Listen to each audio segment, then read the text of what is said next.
Resensi TV. Yang saling menyambut Ramadan.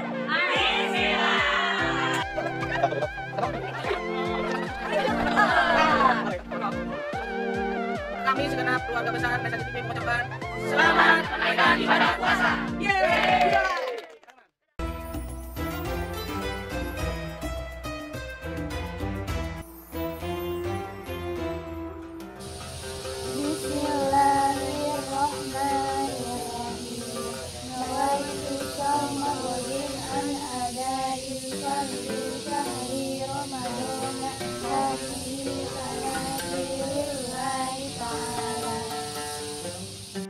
Aku berniat puasa esok hari untuk menunaikan fardu di bulan Ramadan tahun ini karena Allah Ta'ala.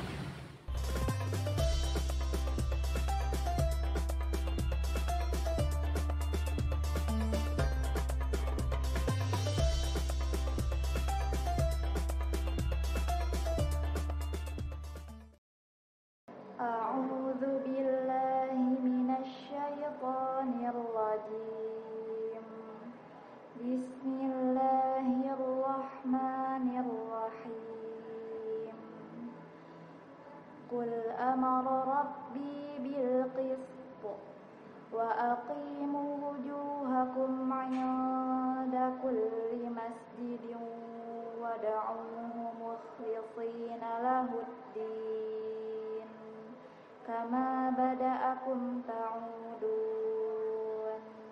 صدق Allahul Azim. Aku berlindung kepada Allah dari godaan syaitan yang terkutuk dengan menyebut nama Allah yang Maha Pengasih lagi Maha Penyayang. Katakanlah, Tuhanku menyuruhku berlaku adil. Hadapkanlah wajahmu kepada Allah pada setiap sholat dan sembahlah Dia dengan mengikhlaskan ibadah semata-mata hanya kepadanya. Kamu akan dikembalikan kepada sebagaimana kamu diciptakan semula.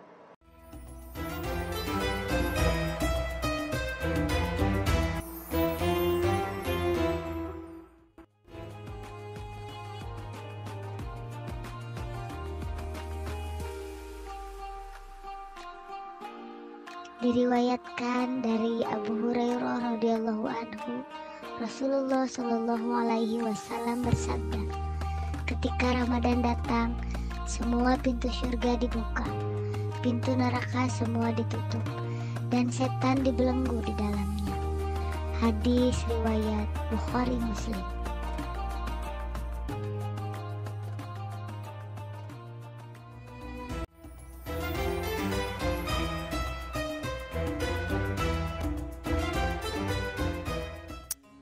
Bismillahirrahmanirrahim. Assalamualaikum warahmatullahi wabarakatuh. Alhamdulillahirabbil alamin. Hadana lihada wa ma kunna laila an hadanallah. Asyhadu an la ilaha illallah wahdahu la syarikalah wa asyhadu anna Muhammadan abduhu wa rasuluh. Allahumma shalli ala sayyidina Muhammad wa ala ali sayyidina Muhammad. Wallahu ta'ala Al-Qur'anil Karim. A'udzubillahi minasyaitonir rajim. Bismillahirrahmanirrahim. Wa aqimu wujuhakum inda kulli masjidin wad'uhu mukhlishina lahuddin. Shadaqallahul adzim. Para hadirin rahimakumullah. Alhamdulillah, pada hari yang kesekiannya di bulan suci Ramadan ini kita masih diberikan oleh Allah kesempatan untuk menimba ilmu, mengisi hari-hari di bulan suci ini. Mudah-mudahan kita diberikan oleh Allah keberkahan, umur yang panjang, juga masuk dalam umatnya Nabi Muhammad sallallahu alaihi wasallam. Para hadirin rahimakumullah, tadi di ayat yang sudah dibacakan di awal itu dijelaskan Allah berfirman, wa aqimu, luruskanlah mukamu, wajahmu, wujuhakum, wajah-wajahmu, inda kulli masjidin, di setiap sholat, wad'uhu, dan sembahlah Allah mukhlisin, dengan penuh keikhlasan, lahuddin, dan ketaatanmu kepadanya. Hadirin rahimakumullah, Di ayat ini Allah menekankan pada kita, kalau setiap kita melaksanakan ibadah sholat, marilah kita sama-sama untuk meluruskan wajah kita, khususnya ke tempat sujud kita. Ya, kemudian luruskan juga niat. Jadi ada beberapa penafsiran tentang wa aqimu wujuhakum. Luruskan muka kita, diri kita, juga niat kita kepada Allah.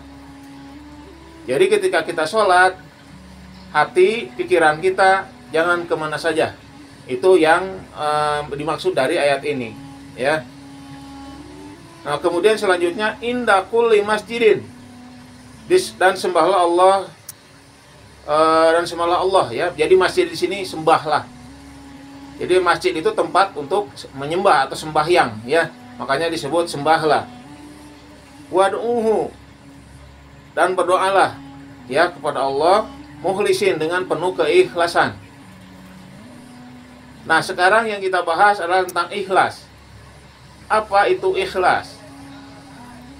Ikhlas itu artinya keridhaan, kejujuran, tanpa pamrih, ya, dan semuanya dikarenakan kembali lagi kepada Allah SWT, hanya untuk dapat keridhaan dari Allah SWT.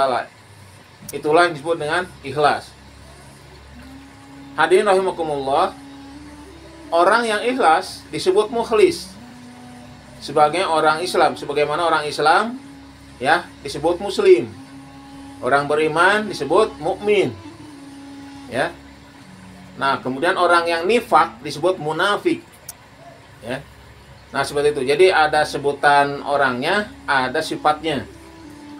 Jadi mukhlis itu adalah orang yang ikhlas.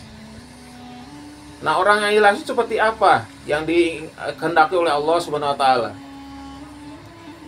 Orang yang ikhlas yang dikehendaki oleh Allah Subhanahu wa taala, hadirin rahimakumullah, yaitu orang yang tanpa pamrih. Orang yang jujur, tidak membawa kepentingan apapun dalam setiap tindakannya, perbuatannya, niatnya, dan sebagainya. Misalkan ada saja orang yang berniat bukan karena Allah, tapi niatnya karena ingin dipuji orang lain. Kemudian juga perbuatannya juga dia ingin dihargai oleh orang lain sebagai orang yang misalkan berilmu. Kemudian ada lagi pamrihnya, ingin mendapatkan duniawi.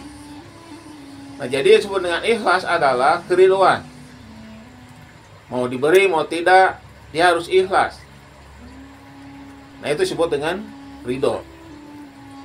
Jadi, orang yang senantiasa menjaga keridhaan, itu yang diharapkan adalah dari Allah semata. Dari Allah SWT semata. Adapun pemberian dari manusia, itulah bonusnya. Misalkan upah, ya. Upah dalam mengerjakan sesuatu. Nah, yang paling utama niatkan itu adalah mendapatkan keridhaan dari Allah SWT. Kemudian adapun dengan honornya, itu adalah bonusnya.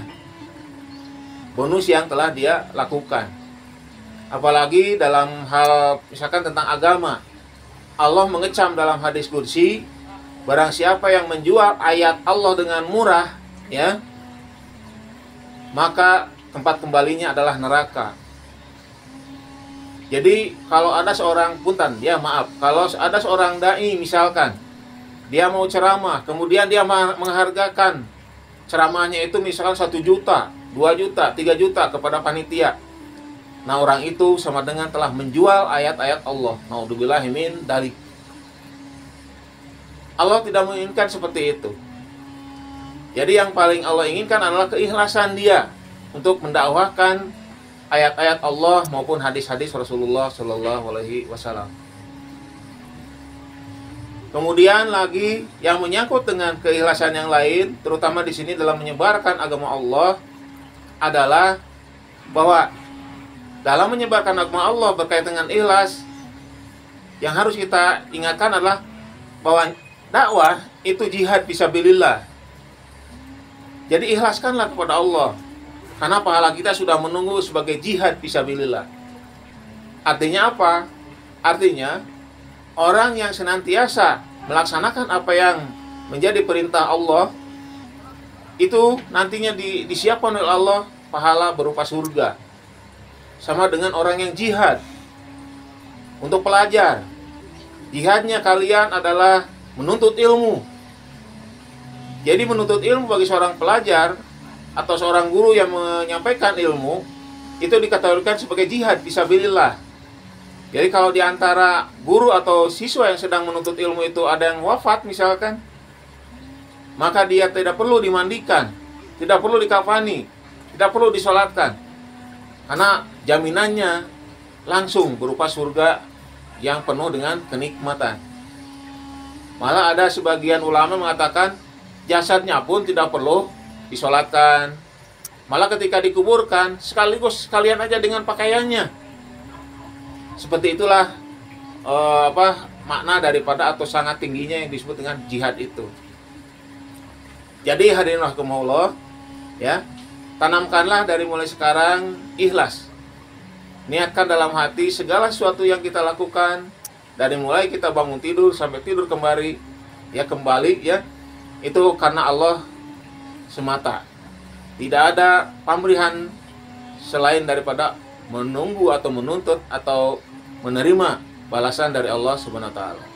Sedangkan yang namanya pahala dari Allah itu dilipat gandakan, ya. Apalagi selama bulan suci Ramadan, ya. Kebaikan di bulan-bulan biasa mungkin pahalanya 1. Tapi kebaikan di bulan suci Ramadan pahalanya dilipat gandakan, ada yang 10 kali lipat, 700 kali lipat. Seperti misalkan sedekah, ya. Sedekah di bulan suci Ramadan, ya, itu pahalanya dilipat gandakan. Di hari biasa saja pahalanya itu 1 kebaikan kita dikalikan 100 dikalikan 7, berarti 700 kali lipat. Nah, apalagi di bulan suci Ramadan dikalikan lagi 10 kali lipat. Belum lagi di 10 hari terakhir, ya, di mana kita akan bertemu dengan malam Lailatul Qadar. Itu pahalanya akan dilipat gandakan lagi. Makanya hadirin rahimakumullah, marilah kita dari saat ke saat, dari hari ke hari di bulan suci Ramadan itu untuk senantiasa terus meningkatkan amal ibadah kita kepada Allah, baik itu amal langsung mahdoh kepada Allah maupun ghair mahdoh, yaitu ibadah kita kepada sesama manusia. Hadirin rahimakumullah. Kemudian di sini dijelaskan lagi tadi masjidin, ya. Nah, masjidin di sini adalah orang yang tempat sujud, ya, tempat sujud, masjid, ya. Nah, kemudian orang-orangnya, ya, orang-orangnya disebutnya as-sajad, orang-orang yang sujud, ya. Nah, kemudian sujud itu yang harus kita ketahui adalah ada organ-organ atau ada bagian-bagian di tubuh kita yang merupakan bagian yang tidak boleh hilang ketika kita sujud. Apa saja bagian tubuh kita yang merupakan organ sujud? Pertama ada yang namanya hidung, ya, hidung. Kemudian ada kedua telapak tangan. Ini organ sujud, ya, yang ada di tubuh kita. Kemudian ada 2 lutut dan 2 kaki. Berarti organ sujud itu ada 7 semuanya, ya. Nah, jadi hidung ini harus nempel, ya, harus nempel ke tempat sujud. Malah ada yang mengatakan jidat juga sama, ya. Jadi ketika kita sholat, ini yang namanya jidat nggak boleh terhalangi oleh misalkan kopiah atau apa, ya.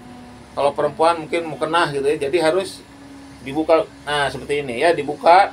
Jadi jangan sampai terhalang oleh benda selain daripada jidat kita, kulit kita. Ya, itu adalah organ-organ sujud kita. Nah, kemudian hadirin rahimakumullah, ya, ada kata wad'u. Ya. Wad'u itu dari doa. Doaan, doa. Doa itu apa? Doa itu adalah permintaan, permohonan. Ya. Nah, sholat itu adalah kumpulan dari doa-doa. Jadi kalau kita melaksanakan sholat, ketika melaksanakan sholat, ingat bahwa sholat itu kita sedang berdoa kepada Allah. Cobalah untuk melakukan sholat itu dengan benar, bacaannya, rukunya, dan lain sebagainya. Jadi tidak boleh kemana saja, ya. Jadi harus khusyuk ketika kita dalam melaksanakan sholat. Karena sholat itu kumpulan doa, dari mulai takbir sampai pada salam, itu semuanya adalah kumpulan doa-doa. Kalau kita ketika sedang sholat itu tidak khusyuk, berarti kita sedang mempermainkan Allah Subhanahu wa Ta'ala. Otomatis Allah pun tidak akan mengabulkan apa yang menjadi permintaan kita. Hadirin rahimakumullah, sebagai kesimpulan daripada pertemuan kita kali ini tentang ikhlas, ya. Ikhlas itu adalah buah dari kejujuran.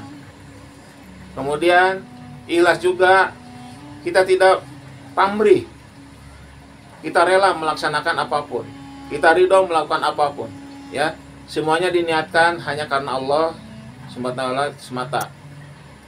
Kemudian juga hadirin rahimakumullah, ya.